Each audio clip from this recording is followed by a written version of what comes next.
People romanticize awakening because they've never had to live with the true cost of it. They imagine it as just as simple as improvement. It's a better understanding and being more calm and confident, right? It's the same life. It's just easier to move through now because you've got fewer doubts and problems, and everything just finally lining up, right? Well, that image survives because it leaves out the people who didn't make it back normal afterward. Real awakening, it doesn't feel like just this euphoric download. It's in gaining all this insight. What it really feels like, it feels like losing the very thing that used to hold you together. And yeah, eventually it does bring a deeper sense of meaning, but only by first taking apart the structure that used to tell you where you belonged, what mattered, and why you were moving through life the way you were. When that framework falls apart, nothing rushes in to replace it. There is no moment of arrival or sense of completion. You're still alive and you're still functioning. But here's the thing: the version of you that fit comfortably inside the world is gone, and it's never coming back. There's no way to get that back. And most people who talk about awakening, they never let it reach that point. They stop while it still feels good, while it still feels rewarding, while it still feels like discovery instead of what it truly is, which is dislocation. And that phase, it's pleasant for a reason. It's because it's temporary. The first time your awareness opens up, yeah, it feels electric. It does. It's great. Your thoughts, they don't grip as tightly. Your fear quiets down a bit, and the constant pressure to stay sharp and to perform and to hold yourself together, it eases for just that moment. I mean, it really feels like stepping out of a room that you didn't even realize you'd been stuck in. And that moment, it feels personal, feels rare. It like something important just happened to you specifically. And the thing is most people, they mistake that feeling for arrival.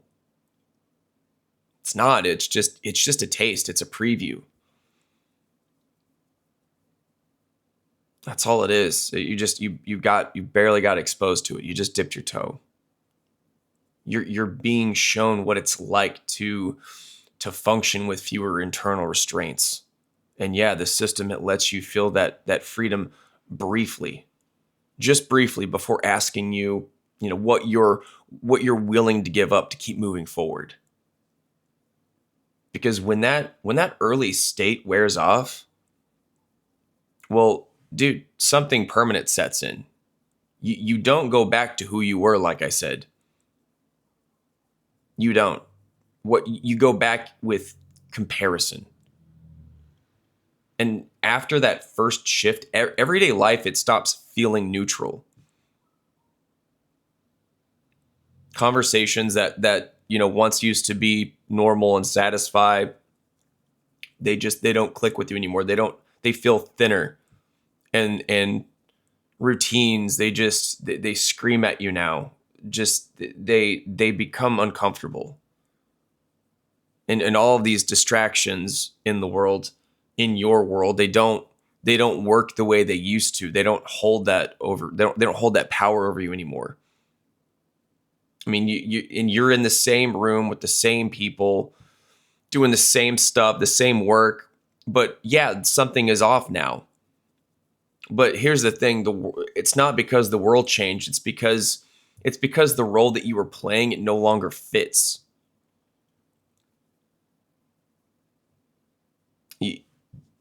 You've felt what it's like to think and respond with fewer filters now. And then going back into a life that depends on those filters, it starts to feel claustrophobic to you. It starts to I don't know. It's a constant internal strain. It's a sense that something no longer aligns, and you can't quite put your finger on it. There's not you don't have a name for it yet. And this is the point where people, they start backing away from the process, because they assume that the process is only supposed to feel good, and when it stops feeling good, then they decide that there's something went wrong, something must have gone wrong, and instead of continuing on, they'll continually chase that feeling.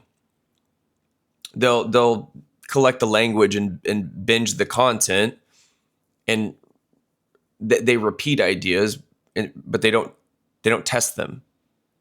They want the benefit without paying the cost. And that is where most people stop. I mean, truth be told, I mean, awakening, it carries a real sense of loss. It really does. Not loss over another person. It's loss over the version of yourself that used to move through life more easily. Because now you stop being able to fully buy into the stories that once held your life together. You start noticing how much of everyday life is held together by these unspoken agreements that you didn't see before. You know, it's the roles that people fall into. It's the status games. It's all this moral posturing and all these careers that are they're followed, these career paths, they're followed more out of habit than actual intention. And I'm not saying that obviously you don't float above any of it. I'm not saying that you're superior by any stretch. You're at a place where you no longer can take things at face value anymore. What's changed is how you register yourself in the world. You don't fit cleanly into the usual categories, and people can feel that. they can feel it, and you can feel it, and there's a tension, and this is where the cost actually shows up. And I wouldn't say anyone's being punished. It's just in these situations, the fit just isn't there anymore. And what I mean by that is a lot of relationships, they only work because nobody asks the wrong questions. And you had all of these relationships that were working before this, but now they're not. And when that stops working, some of those connections, they do fall apart completely. They completely get severed. And they'll either, sometimes they end quietly, and it's with friends and family that you thought that would always be there. But I mean, yeah, I mean, when they don't end, when they're still there, I mean, some of them don't end outright, but they lose the life that they used to have, because the connection and the energy that was there isn't there anymore. It's you're no longer meeting each other from the same place, because you aren't the same version of yourself that they were used to, and that really changes the dynamic, because you don't respond the way you once did, and the role that they expected you to play isn't there anymore.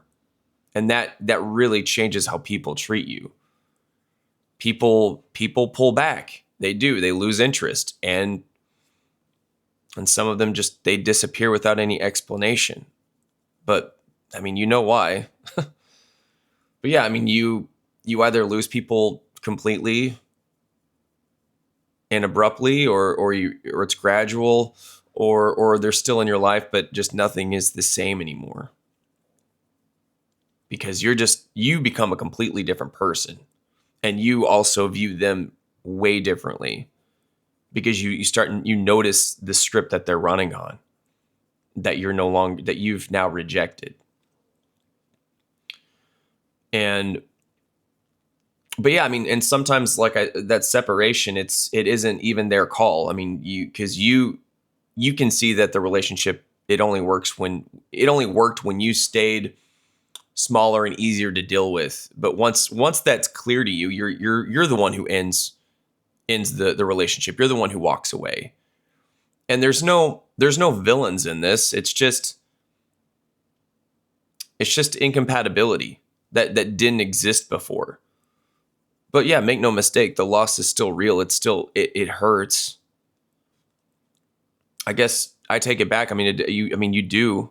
I mean, well, there's two deaths that occur. It's the death of your old self, and it's the death of relationships with other people, and also you can't see them the way that you used to be able to see them. There's a huge shift that occurs.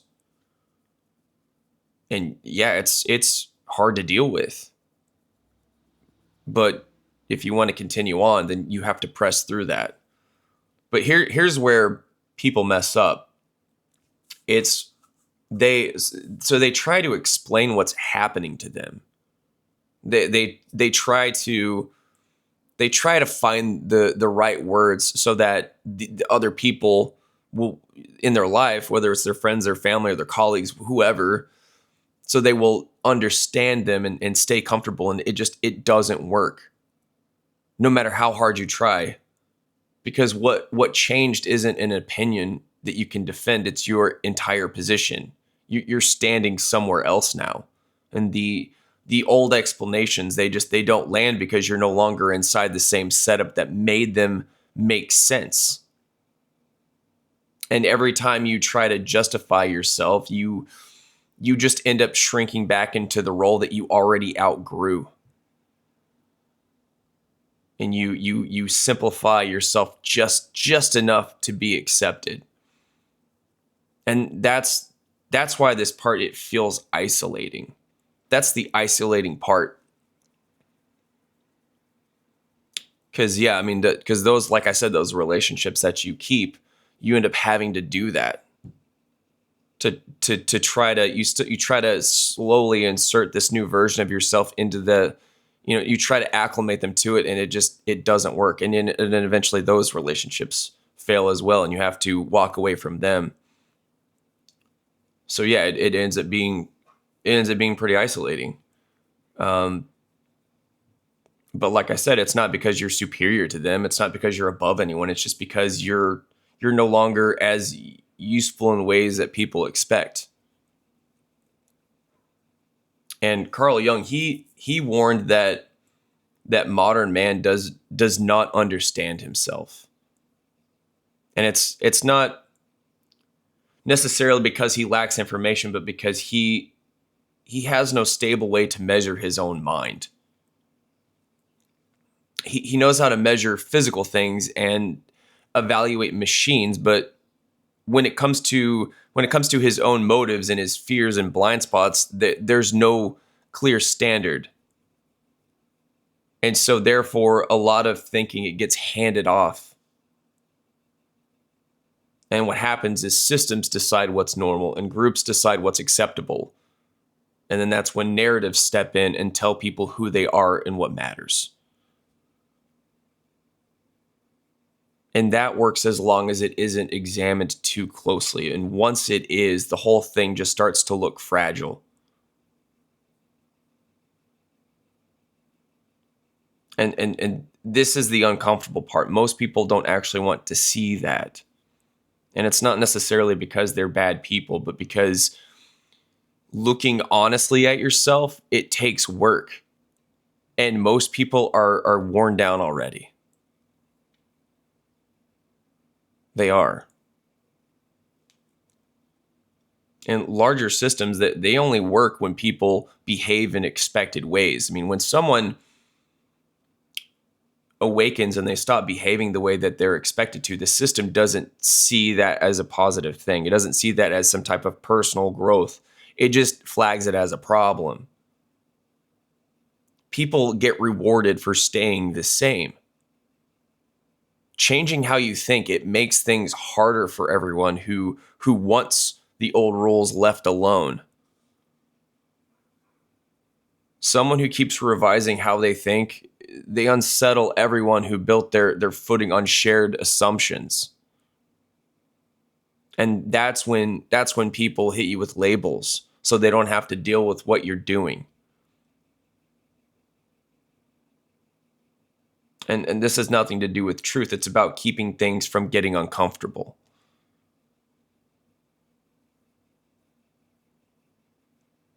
And eventually this stops being something that you think about and it starts being something that you have to live with. Because what you've noticed now doesn't go away, and it never will. Comfort, it stops being something that you can talk yourself into. You start seeing what your choices actually cost you, including the things that you put up with and the compromises that you make to keep life easier. Comfort, it starts to look like something that you're paying for. And so, yeah, being honest with yourself, it starts to feel a lot harder. But yeah, I mean, but once you see that, going back to ignorance isn't really possible. Sometimes it's tempting. I mean, like Cypher in The Matrix. He really wished he took the blue pill. But yeah, I mean, most people, they don't quit outright. They stop applying it to their own lives. I mean, they keep talking the same way about themselves, even though nothing is really being tested anymore. Think of it as they still label themselves a Catholic, but they're non-practicing. they're a lapsed Catholic or something. But yeah, I mean, what disappears? It's just it's the willingness to keep testing themselves when it gets uncomfortable. And yeah, I mean, awakening, it doesn't get rid of fear. It takes away the distractions that kept you from feeling it. But it also does replace old fears with new fears. But yeah, I mean, a lot of what falls away were never really answers in the first place. They were just stories that made uncertainty easier to live with. But once those are gone, there's nowhere left to put the unease that you feel. There's nothing outside yourself that absorbs it anymore. You're the one carrying it. And that level of responsibility isn't common. I mean, most people look for something external. The very moment that things stop feeling stable, they're always looking to something external. And this isn't about controlling outcomes or making the right moves. It's about being responsible for how you see the world once the padding is gone. And so this asks you to let an old version of yourself fall away while you're still here. And it doesn't happen all at once, and it's not clean. But what fades first, it isn't confidence or belief. It's the reflex to look outward for permission. You stop adjusting yourself automatically to fit the room. And going along just to keep things running smoothly, and it feels wrong. And once that happens, it's impossible to ignore it. I mean, you catch yourself time and time again just hesitating in places where you used to operate without even thinking twice. I mean,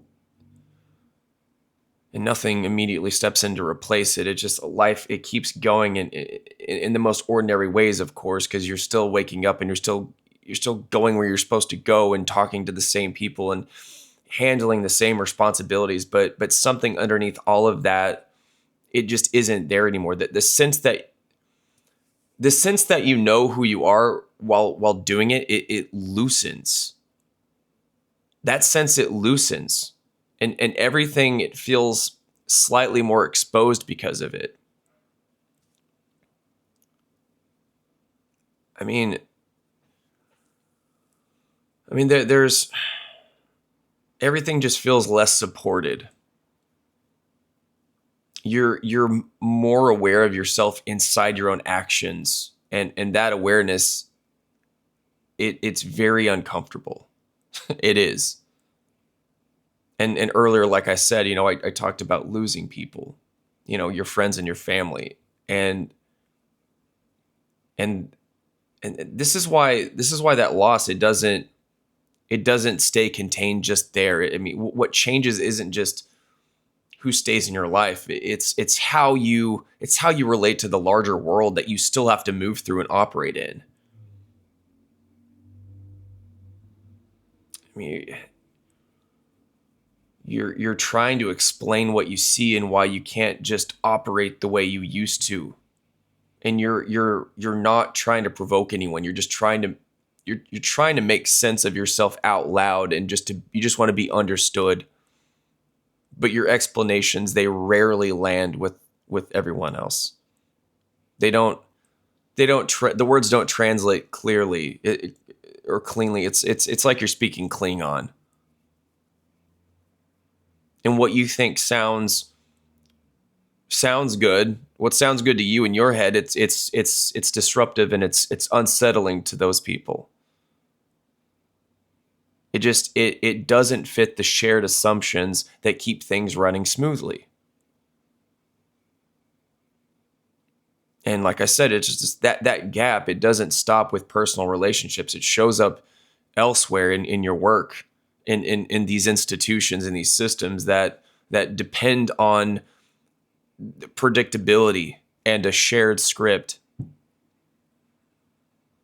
I mean, you notice it in all of these environments where curiosity and depth, they're only tolerated up to the point where it threatens comfort or control. And yeah, you're still capable and functional and you're present, but you're no longer fully legible to the structures around you. And when you can't be easily read, you become harder to place, harder to integrate. And that is really where the loneliness, it deepens further. It's not just from losing people, but it's from realizing that the larger world that you still have to participate in, it isn't built to meet you where you are now. You feel like an alien. You're not alone in the room, but you're alone in how you're allowed to show up in that room.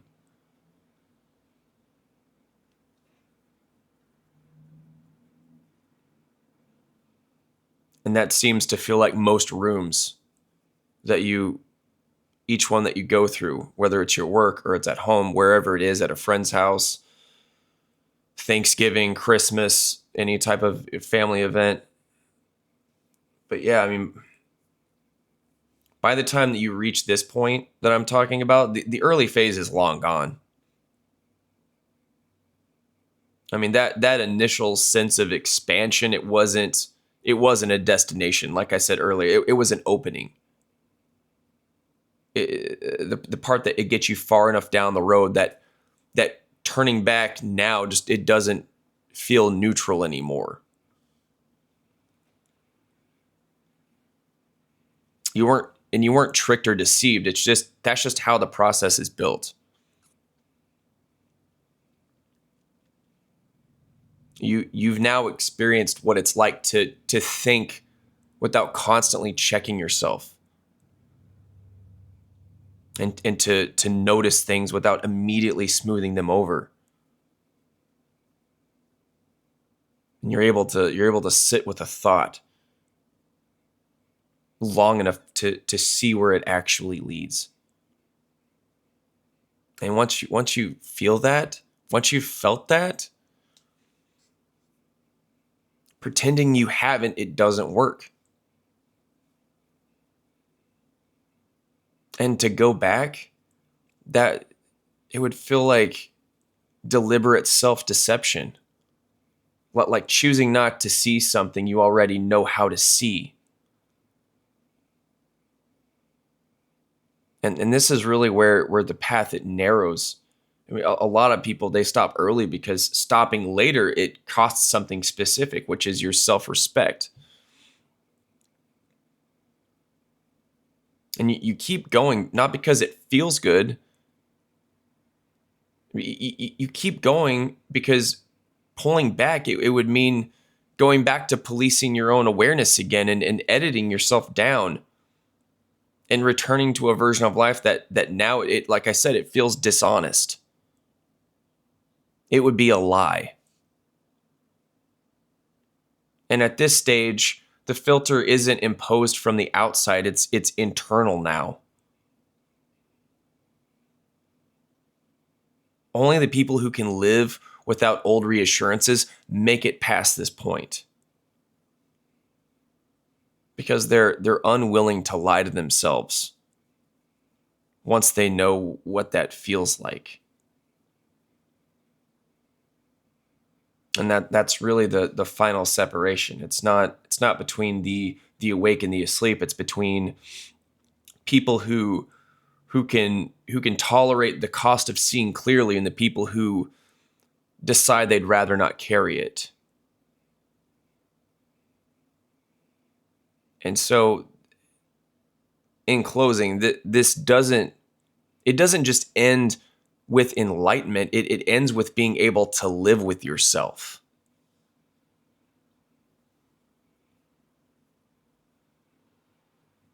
You stop performing for reassurance. There's less pretending. There's less self-deception. There's less need to explain yourself into comfort. And yeah, that doesn't make life easier, but it makes it more honest. You notice when something doesn't sit right, and you don't rush to smooth it over quickly. You choose your words more carefully. You say less, but you mean more of it.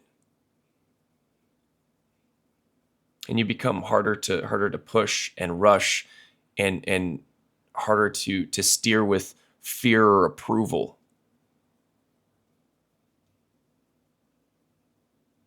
And it's not that you're invincible now, but you are way less available for manipulation. And what's left, it isn't happiness in the usual sense. It's alignment between what you see and how you live. And that alignment, it carries weight. It asks more of you than ignorance ever did. And once you've lived that way, even briefly, there's no clean way back. I mean, you can function again and you can participate again, but you won't be the same.